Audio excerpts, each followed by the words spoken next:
my name is Tom Phillips. I'm currently the owner and president of High Plains Roofing down in Hays, Kansas. And I also currently now work with the Weathercraft companies in North Platte, which is a sister company to High Plains. Out of high school, I went to Southeast Community College at Milford and graduated in 1980 with a degree in building construction. And I started with Weathercraft in North Platte just as a salesman estimator. 95, we moved down to Hays, Kansas, where I was a branch manager for High Plains Roofing, and worked my way up to where I currently now am the president and owner of High Plains Roofing. What I use math for currently is, with my job, is estimating, starting to look at a roof, measure it up, field measuring it, and then coming back to the office and figuring out the number of squares, which is based on the square footage. And then I estimate the different types of products that would need to be to re-roof it or possibly just doing repairs. When I first started back in 1980, we used a pricing sheet similar to this, and it was all handwritten in terms of how many lineal feet of metal you might need, how many rolls of felt, right down the line.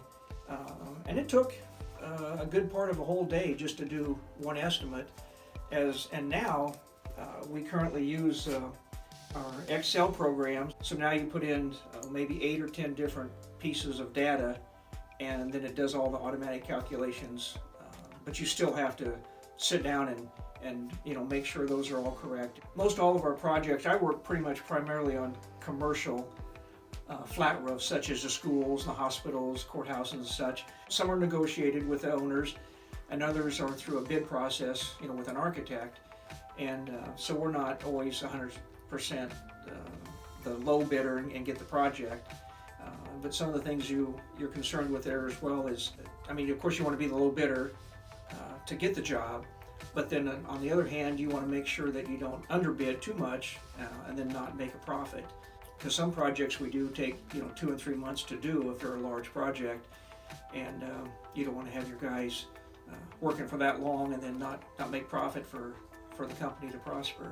I like just the estimating aspect and being able to run the numbers. You do an estimate, you come down to the bottom line, and you figure out how many days it's going to take, and if you have enough labor in your estimate. And I just enjoy the aspect of just being able to sit down and figure it all out. And I guess over the years of doing it all, it becomes pretty natural as far as what type of products you need for the certain aspects of the roof. It's a challenge for somebody new that hasn't done any roofing before. And I've trained a number of different estimators, not only here in Nebraska, but in my office down in Kansas. And just getting them to get the basic understanding of the different types of products that go in a certain area, and to figure out how much of those items it takes for every square of the roof that you put on. It's hard to remember, 7th grade's been a lot of years ago, and hard to remember, but I remember we did, Mr. Kellenberger was my 7th grade math teacher, and he made it fun and interesting.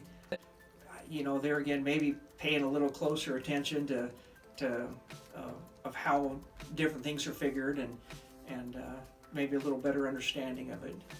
I remember my first week at Southeast Community College at Milford was we had a math class, and the instructor came in and gave us a test to everybody. That way he could evaluate where everybody was at.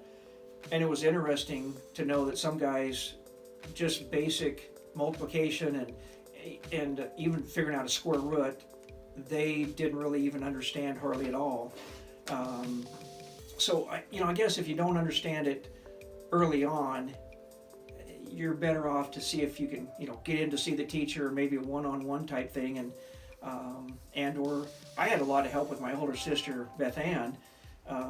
There was times I'd come home at night and with homework and didn't understand it, and she understood math a lot better than I did, and she helped me out through that. So having an older sister or brother that could help you out and really sit down and one-on-one explain it is always good. This particular deal is a set of plans through an architect. There's a lot of different sections, but ours is section 7, which is the roofing. And I've done this for years, is color code, like the outside parapet walls, and then you get down here with a different color with the roof drains. And basically this is all to scale, like an 1/8 inch per foot or 1/4 inch per foot. And you take an architectural scale everything off, write your measurements, and then you come up with the square footage of every area, 110 times 37 to get my square footage, and then I'll come back and figure out how many lineal feet I need of walls, and then all the penetrations, etc. One of the other tools that I use fairly often is Google Earth, and here's a particular instance in Lexington. For preliminary, this is the hospital, and what I normally do is print this off to take to the field to field measure everything, and then of course I section everything off so it's a little easier to figure each section by itself than combine everything, like I said earlier, on a spreadsheet, and actually come in and draw your perimeter edges and lines, different locations to come up with the square footage before you even get out there to the job site, and then you can compare your actual field measurements. And I've started using this last year is a drone.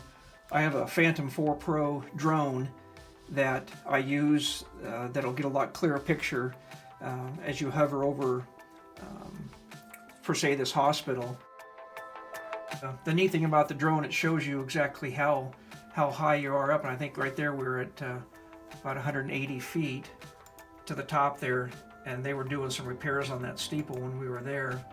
You would literally have to get a man lift or a crane to put you up there, and then with these tile you can't walk on there, so with the drone you can get up there and actually take pictures such as these, and then you can go and blow these up, and you can get just about as really close as you want to. Okay, here's my Phantom 4 Pro, and I've got a commercial Part 107 drone license, which allows me to fly not only for the business, but I can fly for other people as well, take pictures and videos however we need to.